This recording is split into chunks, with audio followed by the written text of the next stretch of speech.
The Trump administration's tariffs marked a dramatic shift from decades of U.S. commitment to free trade.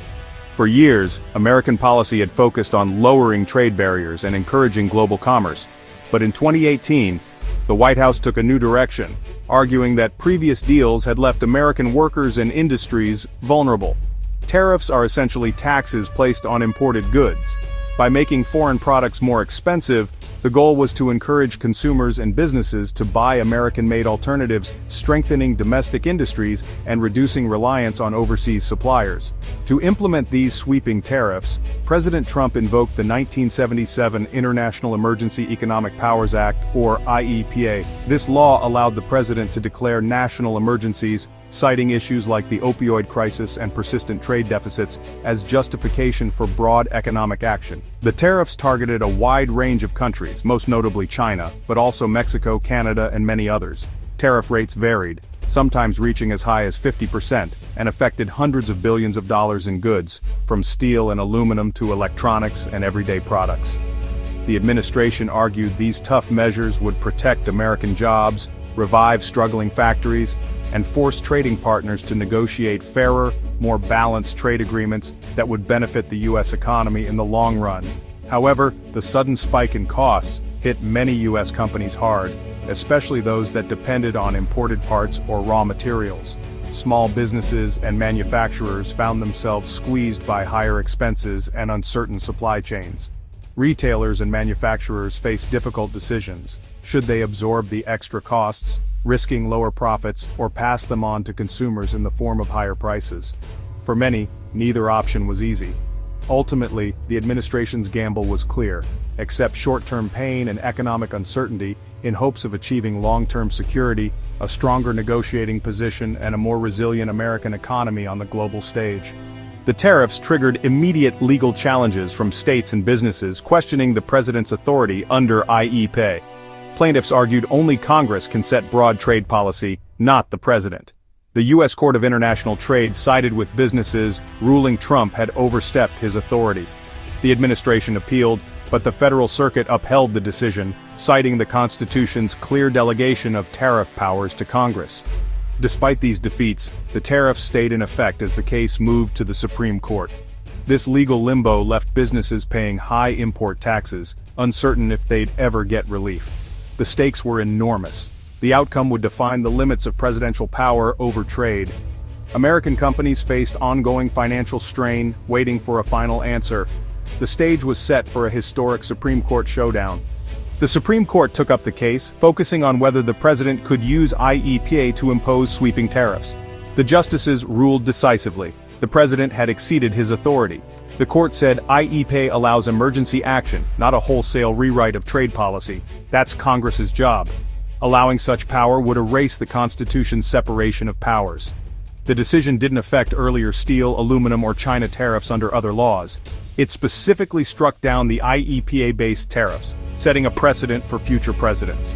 The ruling reaffirmed Congress's control over trade and taxation. The legal foundation for the latest tariffs was gone. The Trump administration called the ruling a blow to presidential power and economic security. Officials quickly voiced concern that the decision would undermine the executive branch's ability to act decisively in times of global uncertainty. They argued that the president must have the flexibility to respond to rapidly changing international threats, especially in a world where economic and security challenges are increasingly intertwined.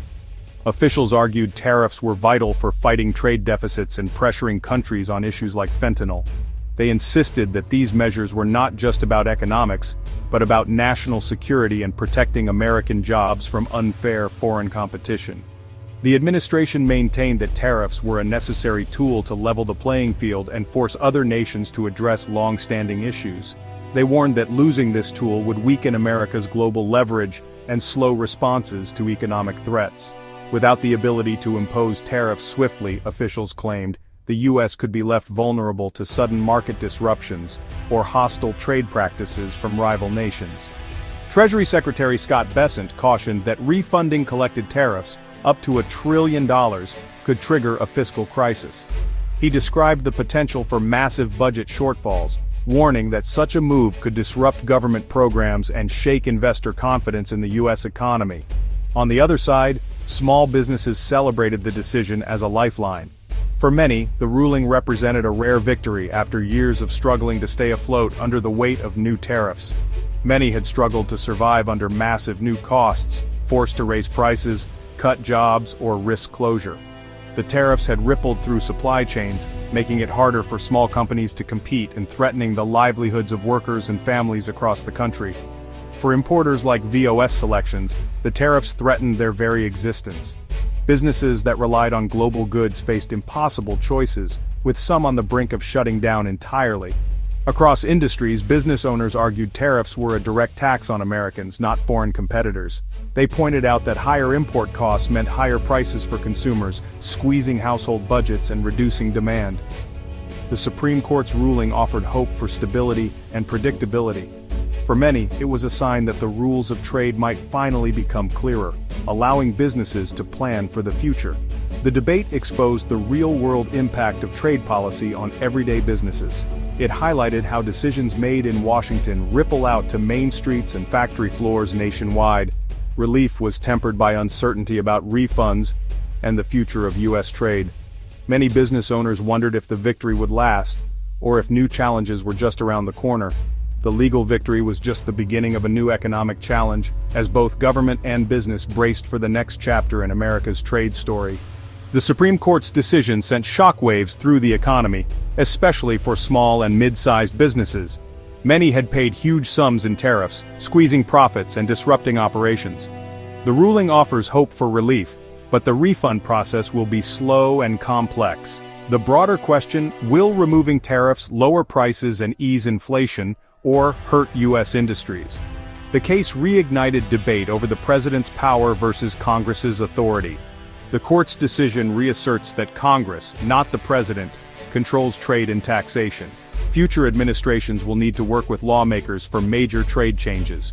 The ruling strengthens checks and balances, ensuring big economic moves face public debate. America's constitutional framework remains a safeguard in turbulent times. The financial scale of the tariff fight is staggering. Tariffs under IEPA generated $159 billion by August 2025, double the previous year. This money came directly from U.S. businesses, not foreign companies. For many, the extra taxes threatened survival, wiping out profits and forcing tough decisions. The Supreme Court's ruling turned this revenue into a massive liability for the Treasury. Officials estimate up to $1 trillion may need to be refunded. Processing these refunds will be a logistical nightmare, with thousands of claims and billions in transactions. For businesses, refunds could mean recovery, but delays and uncertainty remain. The government faces budget challenges, possibly requiring cuts or new borrowing. The financial fallout will shape policy debates for years to come. The Supreme Court's decision closes one chapter in the ongoing story of American trade policy, but it opens another, setting the stage for a new era in America's trade debate, one that will likely be more public, more contentious, and more complex than ever before. Unwinding the tariffs imposed in recent years will be a slow and complicated process, involving not just legal procedures, but also logistical challenges at ports and borders. Businesses across the country are now left waiting for refunds, new guidance, and clarity on how to navigate the shifting landscape as they try to plan for the future. The ruling hands the power to shape trade policy back to Congress, restoring a key constitutional responsibility to the legislative branch. This marks the end of an era where presidents could act unilaterally on tariffs under broad emergency powers, and signals a return to checks and balances. Future presidents will now be required to work closely with lawmakers, negotiating and building coalitions to shape the direction of U.S. trade policy. This could spark fierce and lengthy debates between protectionists, who want to shield American industries, and free traders, who advocate for open markets and global competition. The outcome of these debates will directly affect the prices Americans pay for everyday goods, the security of jobs in key industries, and the overall health of the broader economy. The decision also reinforces core democratic principles, reminding us that major policies should be subject to public debate, transparency, and legislative approval. In this new era, the voices of citizens, businesses, and communities will play a greater role in shaping the nation's trade future. America must now find a new consensus on trade, one that balances national interests, economic growth, and the rule of law. The search for this balance will require compromise, innovation, and a renewed commitment to democratic values. The path ahead will be shaped by further legal and political battles, as well as by the voices of ordinary Americans demanding accountability and fairness. For Americans, the impact of this ruling will be felt in their wallets, in the stability of their jobs, and in the choices they make every day. Ultimately, it will shape not just workplaces and the economy, but the very strength and resilience of American democracy itself.